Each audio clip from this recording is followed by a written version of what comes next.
여러분, 아가서 큐티 하기 쉽지 않았죠.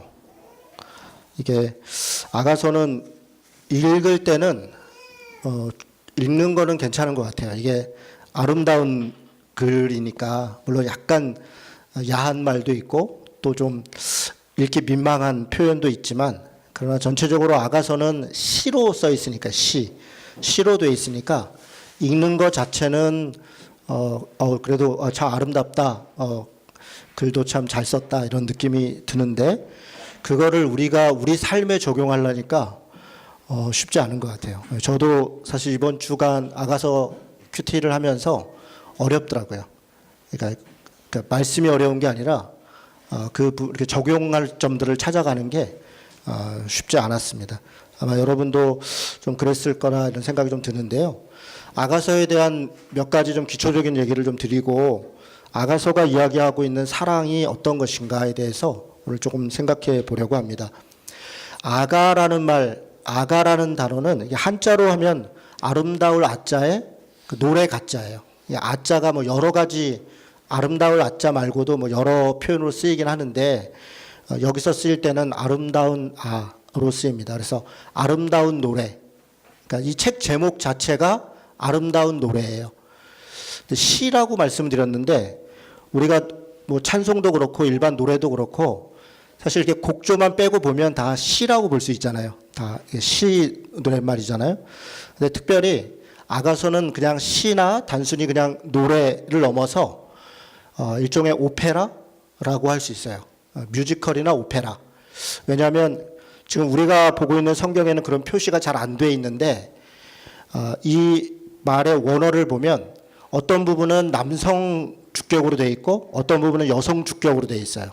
그리고 어떤 부분은 뭐 영어로 하면 위죠, 우리들이 뭐 이런 식으로 이렇게 합창으로 되어 있죠. 그러니까 여러 사람이 함께 부르는 식으로.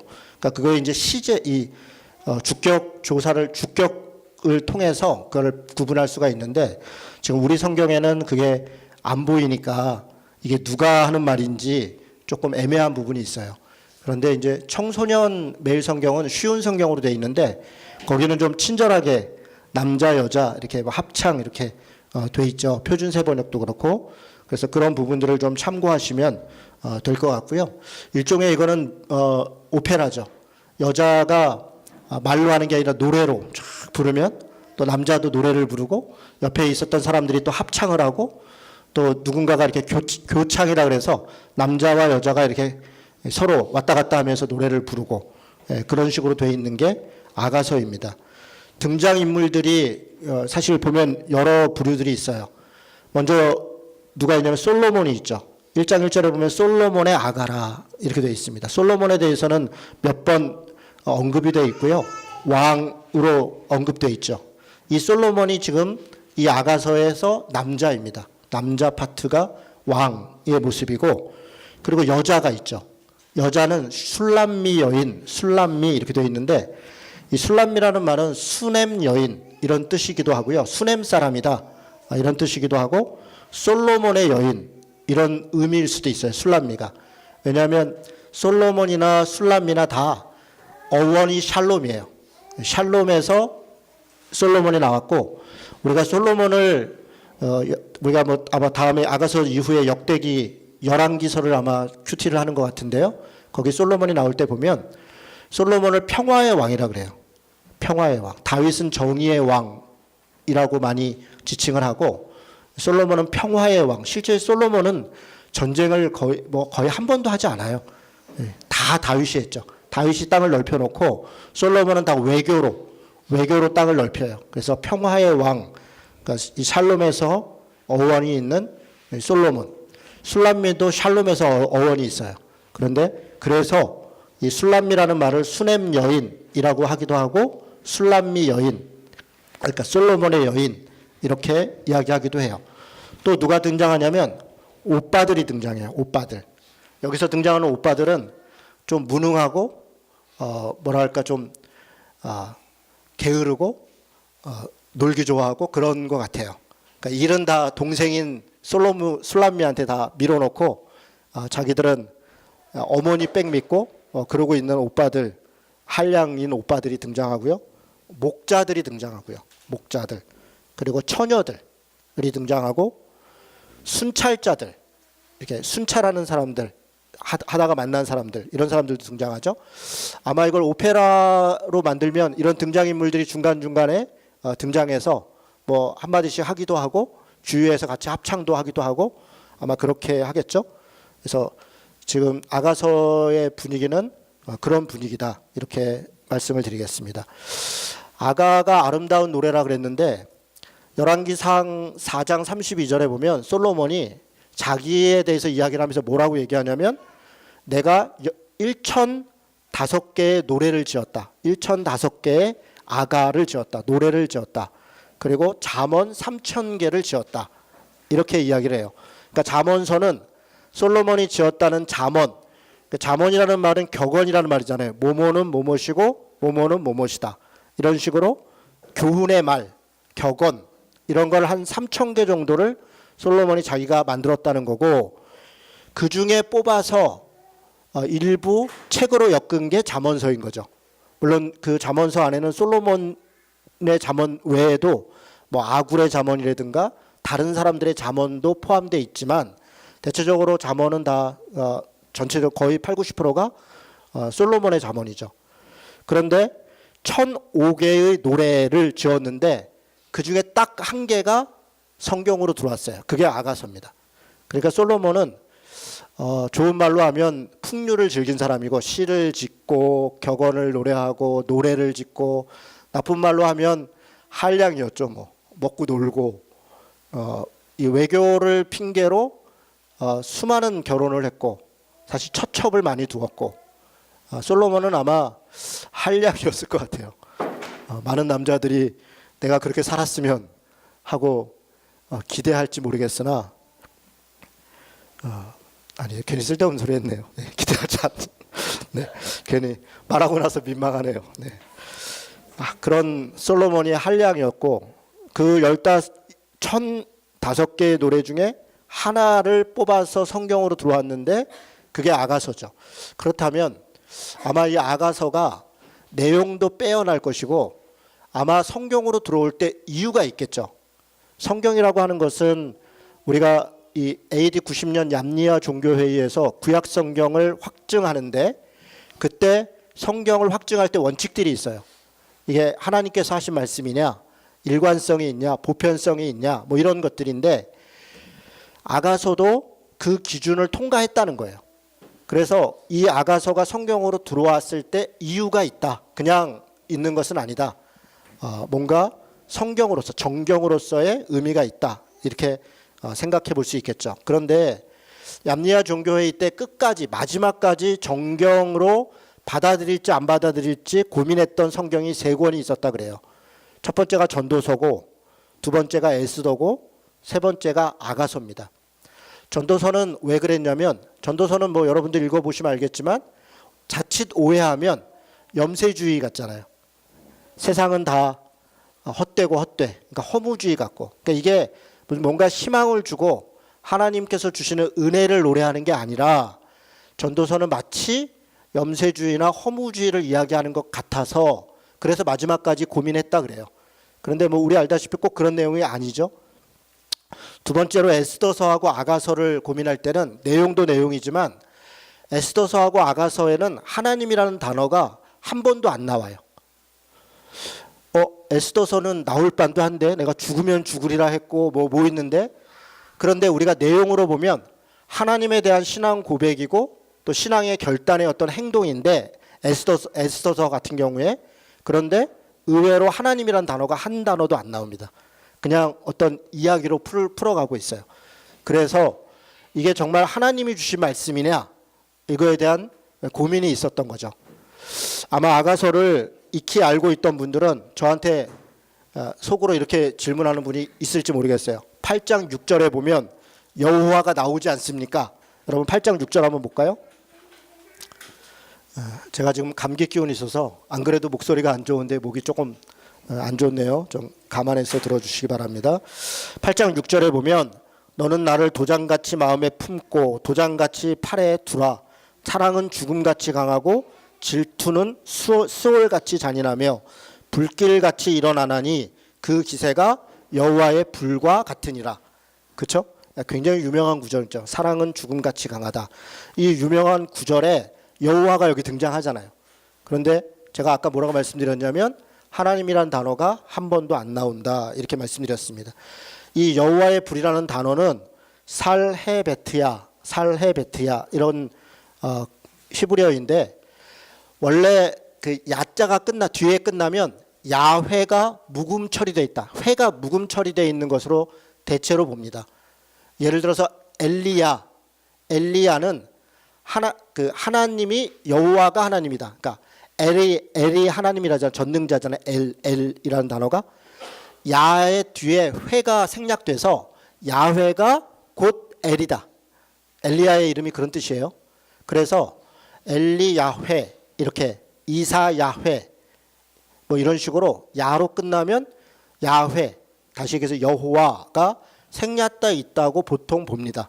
그래서 이 살헤베티아도 회가 생략된 것으로 보고 여호와의 불길, 이 살헤베티아가 불길이라는 단어예요. 불길, 불이 이렇게 아주 뜨거운 불이라는 단어인데 그래서 이걸 그냥 번역해서 여호와의 불길이라고 했는데 실제로는 약간 비약으로 봅니다. 이거는 회가 생략되어 있는 것이 아닌 것으로 그냥 살헤베티아 자체가 불길이라는 단어예요. 그래서 회자를 굳이 안 해도 그냥 이 단어 자체가 불길이라는 단어인 거예요. 그런데 이 번역하는 분들이 의도적으로 여호와를 넣었어요. 내용 읽어봐도 여호와가 굳이 없어도 돼요. 사랑은 죽음같이 강하고 질투는 불길같이 강하다. 질투가 불길같이 강하면 됐지 뭐 여호와의 불길처럼 강할 필요는 없잖아요. 그러니까 이제 약간 의도적으로 해놨다 이렇게 그렇게 설명을 드리고요.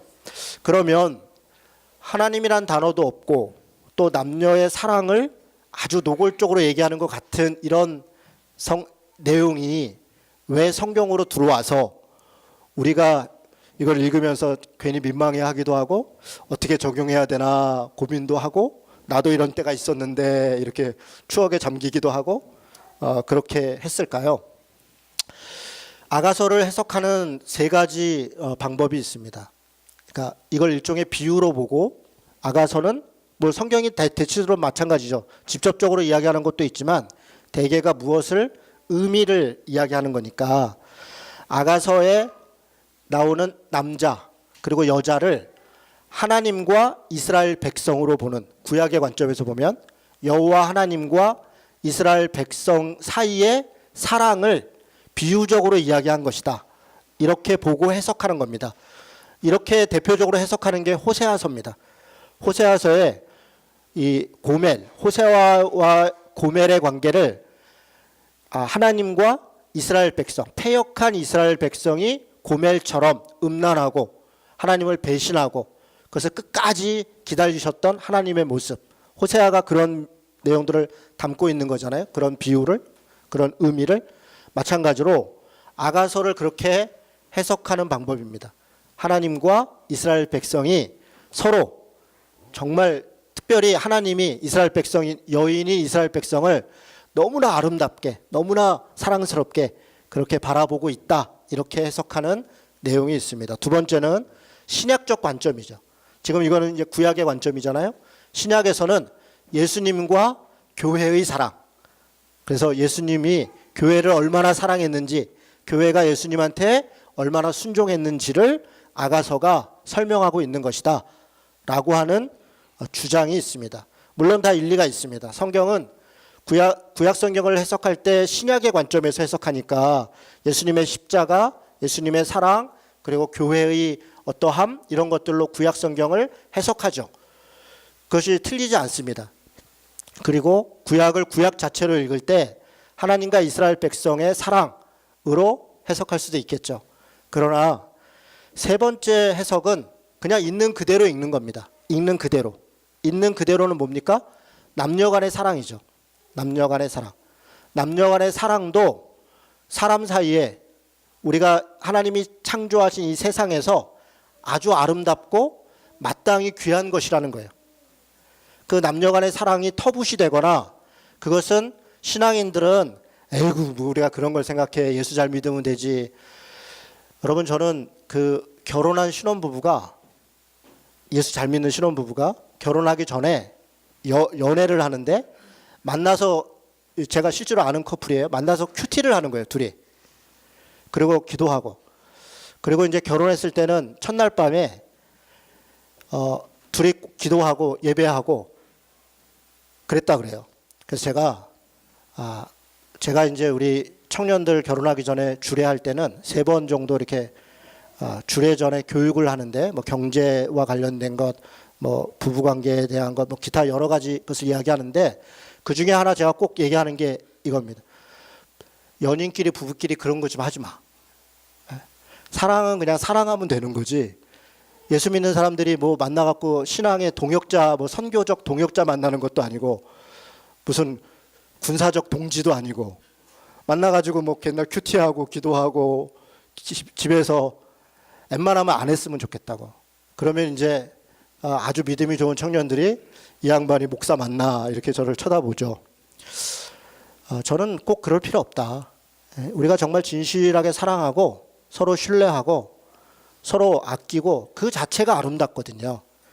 그리고 서로 친해야 사랑도 깊어지는데 제가 그랬어요. 제가 제 아내를 처음에 CCC라는 곳에서 만났는데 CCC는 남녀가 서로 존댓말을 하게 했습니다. 그러니까 아무리 나이가 어린 후배여도 남자 여자 사이에는 존댓말을 했어요. 그거는 공동체 안에서 좋은 의미가 있죠. 그것 때문에 무질서하지 않고 여러 면에서 저는 장점이 있었다고 생각합니다. 그런데 아내랑 저랑 교제를 딱 시작하니까 저는 아내한테 영진자매님 어떻게 했어요? 이렇게 얘기를 하고 예선 엄마는 저한테 순장님 아주 그냥 꼬박꼬박 순장님 어떻게 했어요? 근데 어느 날 제가 안 되겠다 이렇게 하다가는 무슨 맨날 만나가지고 데이트를 하는 게 아니라 무슨 선교 전략 짜는 사람 같아. 같이 이렇게 만나서. 그래서 안 되겠어서 어느 날 우리 말 놓읍시다 그랬어요. 말 놓자 그랬더니 그것도 이게 버릇 습관이 얼마나 무서워요. 안 되더라고요. 제가 영진자매님 이러다가 영진아 이러는데 막 닭살이 도는 것 같은 거예요. 나보고 이제 진호 오빠 이렇게 오빠 소리가 안 나오는 거죠. 순장님 뭐 나중에는 제가 전도사 좀 할 땐 전도사님 뭐 이러다가 오빠 이러는데 뭐 오빠 자기 혼자 하고서 막 세수 몇 번 하고 이럴 정도로 민망한 거죠. 근데 연습하자 연습. 그래서 계속 연습을 했어요. 민망하지만 전화통화상에서 일단 얼굴 보고 하면 좀 더 힘드니까 전화상에서 연습을 했습니다. 그리고 나중에 이렇게 친해지니까 훨씬 더 사랑도 깊어져요. 서로 친분도 생기고 같이 여행도 가고 뭐 운동도 하고 또 이렇게 같이 즐겁게 놀기도 하고 하다 보니까 신뢰도 더 깊어지는 거예요.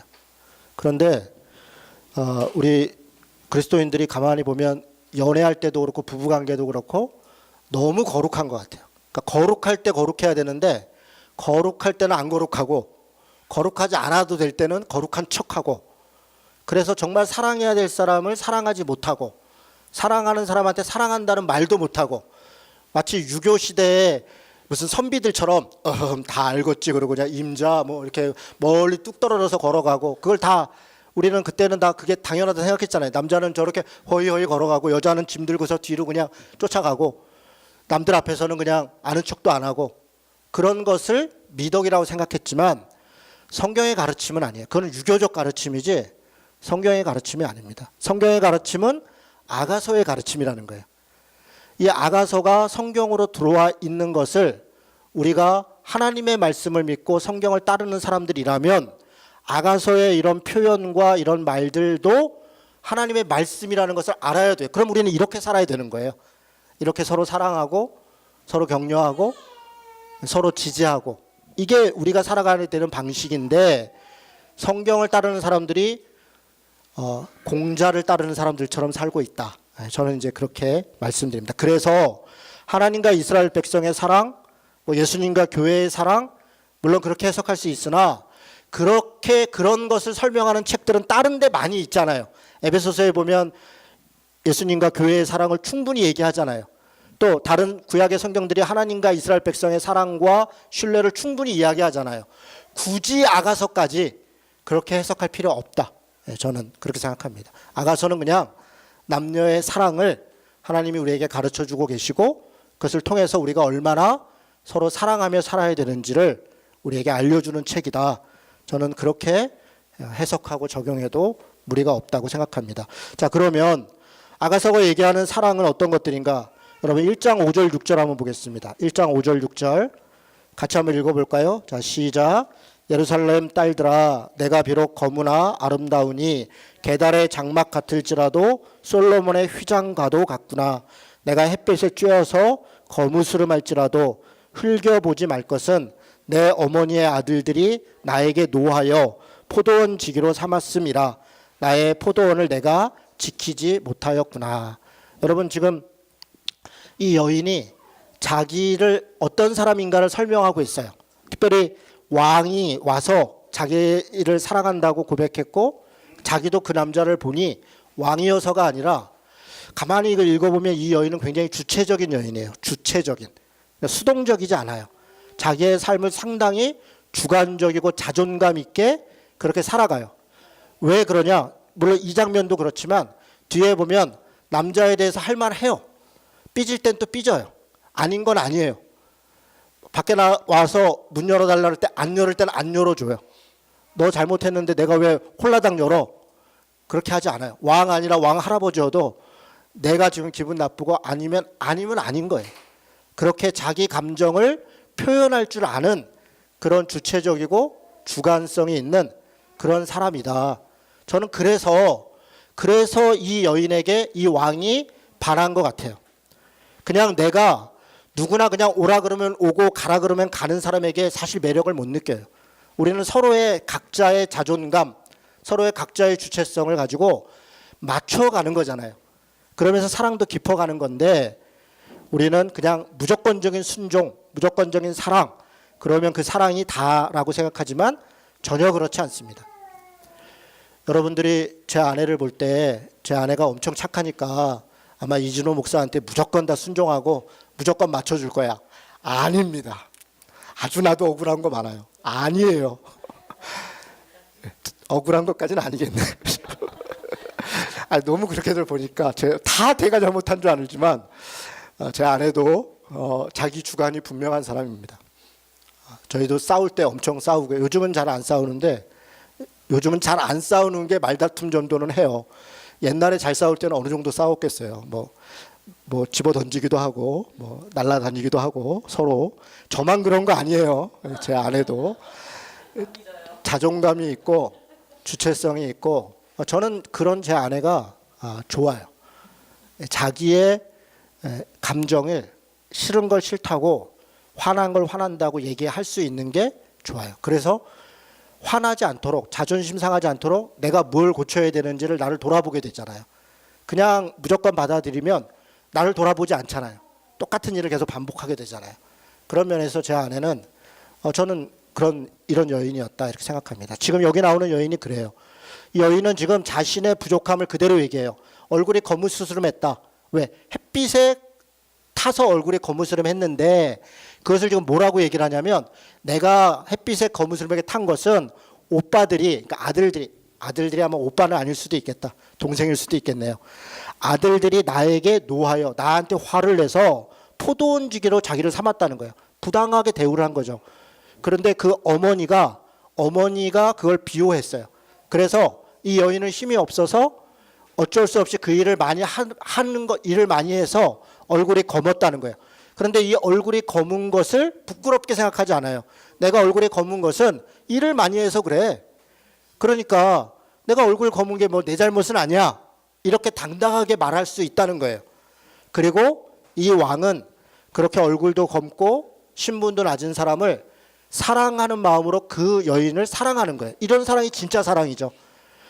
요즘 많은 청년들이 참 결혼을 하기가 어려워요. 그러니까 점점 저는 우리 청년들한테 늘 얘기하지만 빨리 결혼해라. 왜냐? 뭘 모를 때 결혼해라. 뭘 모르는 게 진짜 아는 거다. 그러니까 사랑하는데 자꾸 조건이 붙는 거예요. 나중에 나이가 좀 먹다 보면 집은 있나, 직장은 있나, 집안은 어떤가 이런 게 눈에 보여요. 그런데 20대 때의 사랑은 그런 거 안 보여요. 그냥 불타는 사랑이잖아요. 그 사람이 집안이 어떻고 뭐 학벌이 어떻고 전혀 그런 거 없어요. 아마 그렇게 했으면 저는 제 아내랑 결혼하지 못했을 거예요. 저는 전문대학교를 중퇴하고 군대에 있었어요.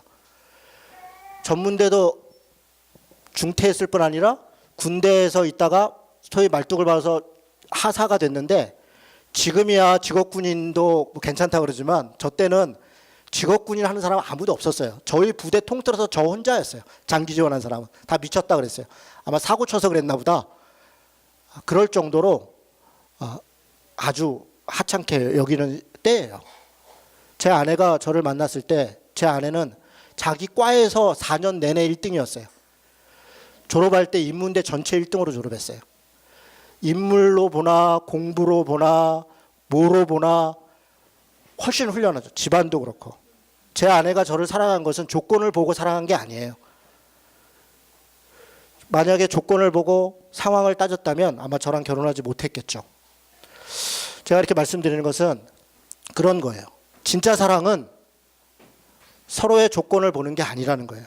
서로의 어떤 것을 보는 게 아니라는 거예요. 제가 안타까운 거, 우리 청년들이 나이가 들면서 점점 조건을 보게 되는 거예요.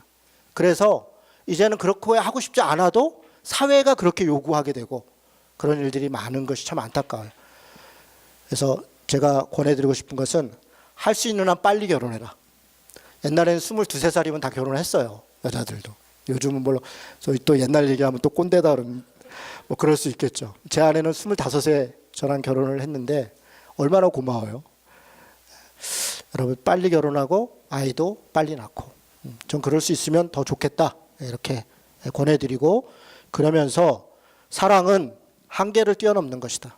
조건을 보는 것이고 어떤 한계 속에 갇히는 것이 아니라 이 사람들이 사랑하듯이 사랑은 신분을 넘고 귀천을 넘고 부귀를 넘고 인종을 초월하고 심지어는 종교도 초월할 수 있는 것이다. 아니 종교도요? 종교도요. 아니 예수 믿는 사람은 예수 믿는 사람하고 결혼해야 되는 거 아니에요? 물론 그렇죠. 그러면 좋죠. 그러나 예수 믿지 않는 사람과 결혼할 수 없다. 저는 그렇게 생각하지는 않습니다. 결혼을 할 수 있어요. 종교가 중요한 게 아니라 사랑이 중요한 것이고 그것을 통해서 정말 신앙까지도 전해줄 수 있다면 저는 그렇다면 더 좋을 수 있다. 그렇지 않더라도 그 사랑하는 것에 집중할 필요가 있겠다. 저는 그 정도만 말씀을 드리겠습니다. 그 다음에 여기에 표현들이 보면 아주 적나라해요. 바로의 병거의 준마와 같다. 그러니까 여인에 대해, 남자가 자기가 사랑하는 여인에 대해서 표현하는데 엥게디 포도원의 고베라 송이 같다. 비둘기 같다. 가시나무 가운데 백합화 같다. 숲풀 가운데 사과나무 같다. 이런 표현들은 물론 다 시적인 표현이지만 자신이 생각할 때 가장 아름답고 가장 귀하고 가장 빛난다고 생각하는 것을 자기가 사랑하는 사람한테 빗대는 거예요. 정말 사랑하니까. 남들이 볼 때 그가 얼굴이 꺼먹고 키가 작고 뭐 어떻고 그것은 다른 사람들의 평가예요. 내가 볼 때는 물론 그것이 안 보이는 것은 아니에요. 부족한 게 있죠. 그러나 그 부족까지도 사랑으로 바라볼 수 있는 것, 저는 그게 진짜 사랑이다. 예전에 처갓집에 저희가 이제 명절 때 되면 모이는데 제 처제가 제 아내한테 그때 아마 장동건인지 누군지 TV에 나왔어요. 그랬더니 이렇게 물어봤어요. 제 아내한테, 언니는 다시 결혼한다면 장동건하고 할 거야, 형부하고 할 거야? 이렇게 물어봤어요. 아마 그때 제 아내가 1초도 고민하지 않고 형부랑 하지 이렇게 얘기를 하는 거예요. 저는 그게 빈말이라는 걸 잘 알아요. 그게 속마음이 아닐 수도 있다는 생각은 들어요. 그런데 그 순간 그렇게 모든 가족들이 있는 데서 형부랑 결혼하지, 나는 형부가 정말 좋아, 나는 그렇게 얘기해 줄 때, 그러니까 내 주제를 알지만 내가 장동건하고 비교가 되겠습니까? 당연히 안 되지만 마음이 좋더라고요.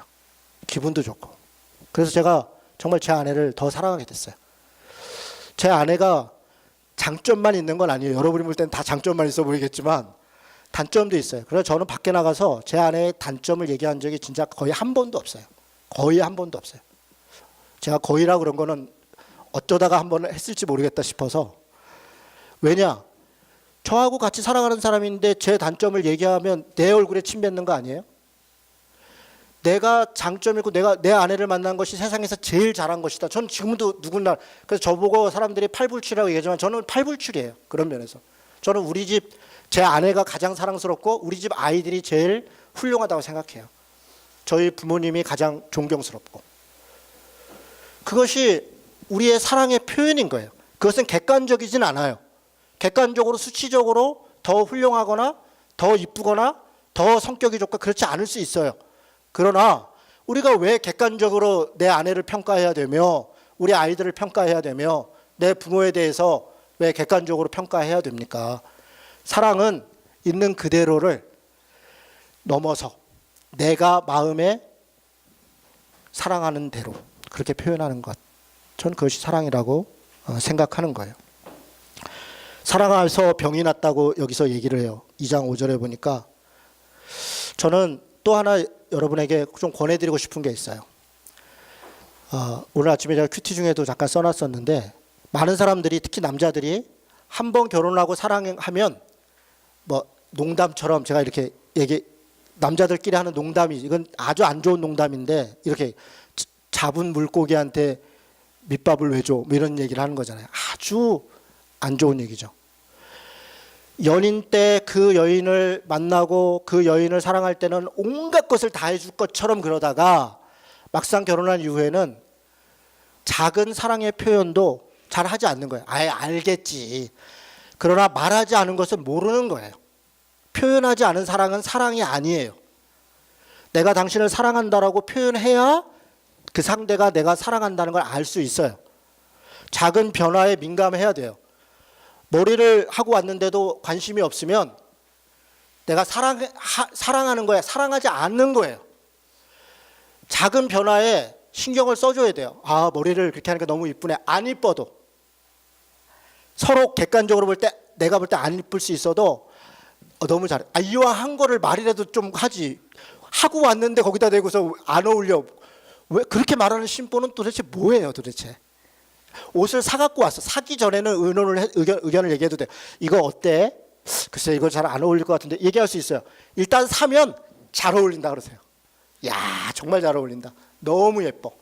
아니 그렇잖아요. 이미 산 거 물을 수도 없는 거를 왜 말이라도 한마디 좋다 이쁘다 잘했다 그렇게 하면 되잖아요. 밥을 차려서 줬는데 밥을 해줘서 무조건 맛있다 그러면 되는 거 아니에요. 저는 제 아내 밥을 맛없다고 해본 적이 없어요. 우리 예준이가 증인이에요. 그지? 아빠가 맛없다고 하는 거 들어본 적 있냐? 한 번도 없어요. 근데 제가 솔직히 얘기해서 맛없을 때도 있어요. 솔직히 얘기하면. 그런데 맛없다고 말하지 않아요. 왜요? 사랑하니까. 기왕 만들어 놓은 거를 내가 맛없다고 하면 괜히 그거 웃기잖아요. 뭐로 그렇게 얘기를 해요? 맛없다 그러면 저는 밥 해주지 말라 그래요. 그냥 지가 해먹지. 아니 자기가 해먹을 것도 아니면서 뭐 감 넣어라 배 넣어라 고추 넣어라 된장 넣어라 자기가 해먹든가. 무슨 말인지 알겠어요? 제가 지금 말씀드리는 것은 사랑은 표현해야 된다. 서로의 마음들을 격려해야 된다. 그것이 내가 사랑하는 사람들에게까지 객관적일 필요가 없다는 거예요. 옳은 건 옳은 건 틀린 건 틀린 거야. 그런 잣대를 사랑하는 사람한테 댈 이유가 뭐가 있습니까? 옳은 건 옳은 거고 틀린 것도 옳은 것이에요. 그래서 잘했다, 수고했다, 애썼다, 고맙다. 저는 그렇게 하는 것이 사랑이다. 지금 사실 아가서가 그러고 있어요. 그래서 재수 없어요. 아가서 있다 보면 막 재수 없고 기분 나쁘고 그래요. 왜? 너무 사랑하는 사람인 거예요.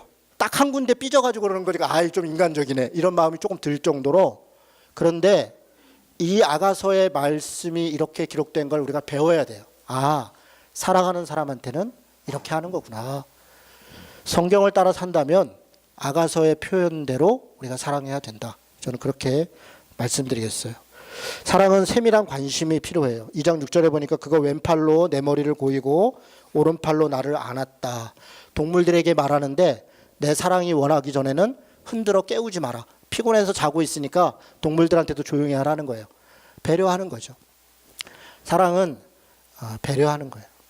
제가 어저께 평화 거기 갔다 온 다음에 차를 내리자마자 오한이 오기 시작하더라고요. 갑자기. 머리가 너무 아프고 막 그래서 있었어요. 제 아내가 아무 소리 안 하고 뜨겁게 그 청줄피차 타주고 다 뒤져갖고 약이 있는가 뒤지고 9시 반이 됐는데 제가 계속 끙끙거리니까 약을 좀 사다 줄까? 그러는데 제가 너무 고맙더라고요. 그냥 뭐랄까 그냥 내가 아픈데 아유 뭐 아프면 아유 좀 하룻밤 잠은 낫겠지 이렇게 말하는 것보다 얼마나 아파 그러면서 뭐라도 뜨거운 물이라도 한 잔 주려고 하는 그 마음이 고맙잖아요. 그러니까 사랑은 그렇게 배려하는 것이고 상대의 여러 가지 불편함들을 생각하는 것이다. 이렇게 지금 성경이 우리에게 가르쳐 주는 것이죠. 우리가 오늘 읽었던 본문 2장 10절 13절 나의 사랑하는 자가 내게 말하여 이르기를 나의 사랑 나의 어여쁜 자야 일어나서 함께 가자. 그렇죠? 함께 가는 게 사랑인 거예요. 동행하는 게 사랑인 거예요. 아주 서운할 때가 있죠. 연인 관계일 때. 그러니까 사실 그런 과정도 거쳐야 되는데 친구나 부모님한테 소개를 안 해주는 거예요. 어떨 때 보면 친구들 만났는데 내가 사귀는 남자예요. 이렇게 얘기를 해주면 좋은데 점잖으려고 또 혹시 그 상대편 배려해서 안 하는 거죠. 그럴 때 서운할 수 있어요. 함께 가고 동행하고 어딜 가든지 내 아내예요. 내 남편이에요. 내가 사랑하는 사람이에요. 라고 서로 얘기해 줄 수 있는 것. 저는 복음을 전할 때도 마찬가지라고 생각해요. 저는 어떤 경우에 우리가 교회에 이 전도를 할 때 어떤 분이 이렇게 얘기를 해요. 우리 교회 너무 좋아. 우리 목사님 너무 좋아. 그렇게 전도하지 마라. 예수님이 너무 좋아. 그래서 예수 믿고 천국 가세요. 그렇게 해서 전도를 해라. 물론 일리 있어요. 그러나 꼭 그래야만 되나? 저는 전도할 때 우리 교회 사람들이 너무 좋아요. 나는 우리 교회 사람들 보면 정말 신자가 누군지 신앙인이 무엇인지 늘 배워요.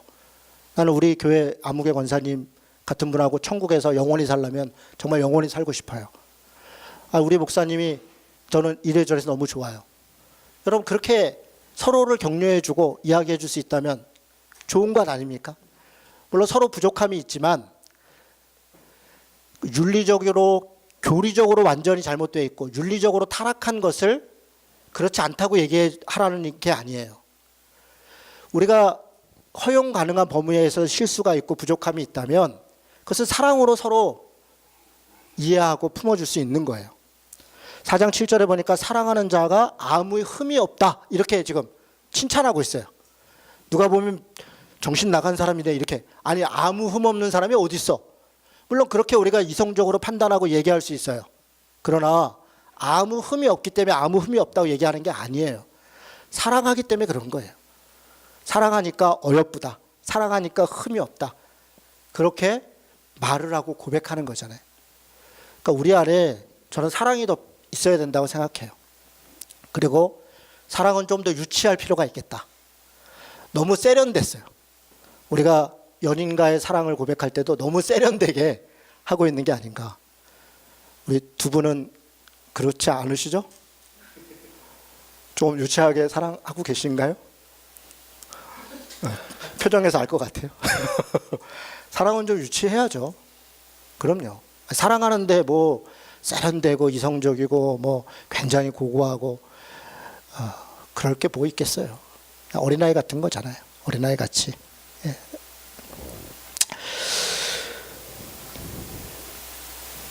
(2장 16절) (6장 3절) (7장 10절에) 보면 내 사랑하는 자는 내게 속하였고 나는 그에게 속하였다. 이런 표현도 참 좋죠. 마치 그래서 아마 예수님과 이야기를 하나 봐요. 우리가 포도나무 얘기할 때 예수님은 포도나무고 우리는 그 가지다. 서로 붙어 있고 네가 내 안에 내가 네 안에 있다. 이렇게 표현하잖아요. 저는 그게 예수님과 신자의 사랑의 표현이라고 생각하죠. 그런데 사랑의 속성이 그렇다는 거예요. 사랑이 그런 것이지 예수님과 신자의 사랑만 그렇다고 보지 않아요. 연인의 사랑도 그렇다는 거예요. 서로에게 속해 있다. 너와 내가 서로 구분되지 않을 정도로 그렇게 우리가 하나 돼 있다는 거예요. 그게 사랑이라는 거예요.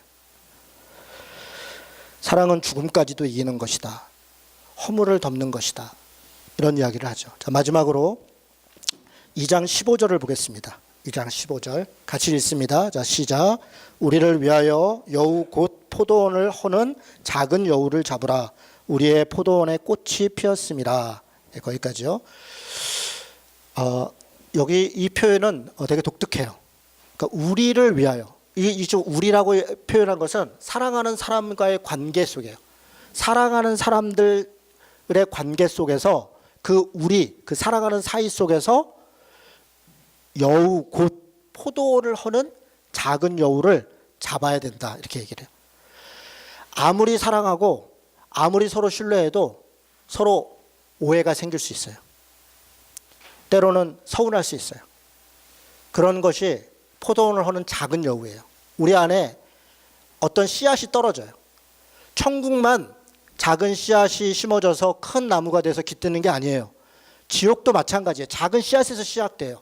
조그만 불신에서, 약간의 오해에서 그것이 자라서 그 자라는 걸 방치했다가 결국 거기에 온갖 더러운 것들이, 온갖 오해와 온갖 추접한 것들이 다 끼어드는 거예요. 여러분, 의심하기 시작하고 그 사람에 대하여 여러 가지 불편함들이 생기기 시작하면 걷잡을 수 없어요. 마치 불길 같아요. 아까 질투는 스올 같다, 지옥 같다. 여기 지금 마지막 표현이 그런 거예요. 8장 6, 7절에 질투는 스올같이, 지옥같이 잔인하고 불같이 일어난다. 지금 그렇게 얘기하고 있는 거예요. 그 기세가 불길 같다. 불길이 처음부터 완전히 타는 게 아니에요. 불치에서부터 시작되는 거예요. 이 포도원을 허는 작은 여우가 우리 안에 떨어질 때가 있어요. 그런 남녀 간의 관계만 그런 게 아니에요. 교회 안에서도 그래요. 신자들 안에 누군가에 대해 작은 서운함 혹은 작은 오해가 수근수근함이 되고 쏙닥쏙닥이 되고, 그래서 은혜가 되지 않고 어느 순간 아주 큰 불신과 분란으로 커지기 시작해요. 가정도 마찬가지예요. 회사도 마찬가지예요. 우리가 살고 있는 모든 것이 마찬가지예요. 우리는 끊임없이 내 안에 있는 포도원을 허는 작은 여우를 잡아야 돼요.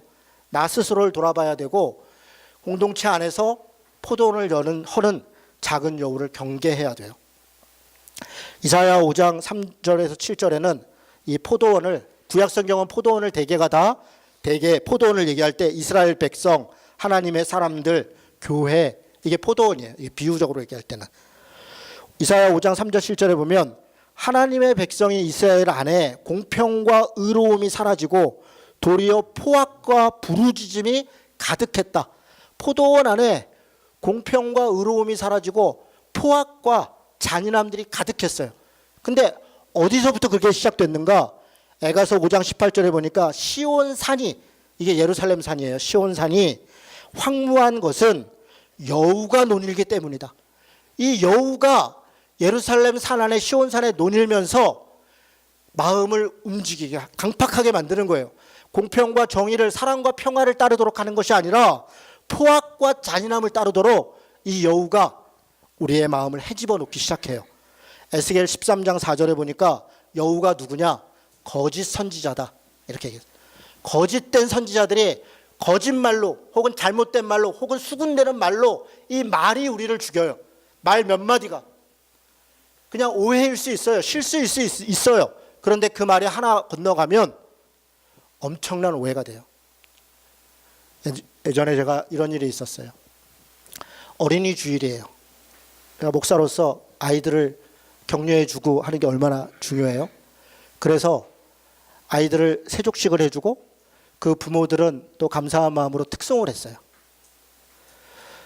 그런데 한 형제 자매 부부가 아이가 없었어요. 그날 그 행사 속에서 약간의 마음에 상처가 있었던 것 같아요. 자녀를 갖고 싶었는데 자녀가 없었어요. 그런데 다른 가족들이, 아이들이 나와서 율동도 하고 부모가 특송도 하고 그런 모습을 보면서 조금 마음에 불편함이 있었던 것 같아요. 저는 그럴 수 있다고 생각해요. 그럴 수 있죠. 사람의 마음이라는 게 다 똑같지 않잖아요.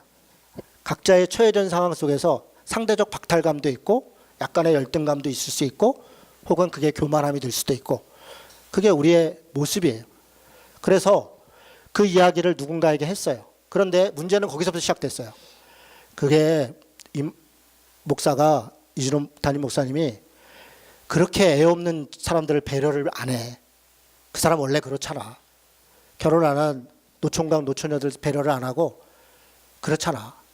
이렇게 딱 말을 했어요. 그 순간 씨앗이 떨어졌어요. 그 형제한테. 맞아. 우리 목사님이 가만 보니까 그런 것 같아. 물론 제가 그런 면이 있을 수 있었겠죠. 그래서 공개된 페이스북에다가 서운하다고 글을 썼어요. 제가 그 밑에다 댓글을 달았어요. 정말 미안하다. 생각을 못했고 정말 그렇게까지 된 것에 대해서 제가 정말 크게 반성한다. 다음에 어린이 주일이 있을 때 또 우리가 어떻게 할지 다시 한번 의논해서 그렇게 같이 하십시다. 이렇게 했어요. 근데 해결이 안 돼요. 말이 이미 씨앗이 돋았고 그걸 지지하는 사람들이 몇 사람들이 말이 움직이기 시작하니까 안 되더라고요. 그 친구가 결국 교회를 떠났어요. 제가 찾아갔어요. 뭐 때문에 그러냐. 처음에는 그 얘기를 안 하더라고요. 그 때문에 그렇지 않. 나중에 이제 거기서부터 씨앗이 된 거예요. 뭐 제가 그 과정들은 또 있지만 제가 지금 말씀드리고 싶은 건 이런 거예요. 우리 안에 오해가 생길 수 있어요. 씨앗이 떨어질 수 있어요. 실수가 있을 수 있어요. 말을 하다 보면 상대를 배려하지 못할 수 있어요. 그때 우리가 우리 스스로를 먼저는 돌아봐야 돼요. 우리 각자에게 돌아봐야 돼요. 물론 그렇게 실수하고 말했던 사람도 자신을 돌아봐야 돼요.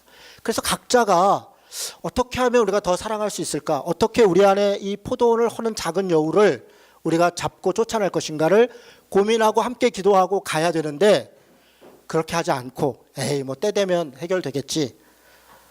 안 되더라고요. 잘. 저는 참 그게 어려워요. 그러니까 누군가의 오해가 생겼고 불편함이 있을 때 그걸 풀어가는 게 참 어렵더라고요. 그러나 그 어려움을 어쨌든 감당해야 되는 게 사랑이 아닌가. 그게 부부의 사랑이고 신자들 간의 사랑이고 가족 간의 사랑이고 우리가 누군가를 사랑한다고 할 때 최선을 다하려고 하는 모습. 그것이 저는 아가서가 우리에게 가르쳐주는 사랑의 모습이 아닌가 그렇게 생각합니다. 여러분 혹시 저한테 부족함이 있고 오해가 있거나 하면 그냥 저한테 얘기하시면 돼요. 제가요 뭐 못하는 것도 많고 잘하는 것도 몇 가지 있지만 진짜 잘하는 게 사과를 잘해요. 저는 그냥 죄송하다 잘못했다. 그걸 제가 잘하려고 해요. 그러니까 여러분 혹시 부족할 게 있으면 얘기해 주시면 제가 그냥 바로 미안하다고 하겠습니다. 고치려고 애써 보겠습니다. 살아온 삶의 습성 때문에 금방 안 고쳐질 수도 있겠으나 노력은 하겠습니다. 그래서 우리가 같은 교회에서 한 신자로 신앙인으로 살아가는 동안 서로 할 수 있는 한 작은 요구를 헐면서 그렇게 행복하게 또 자유롭게 그런 교회가 되고 그런 신앙인들이 되면 좋겠다 그렇게 생각합니다. 같이 기도하고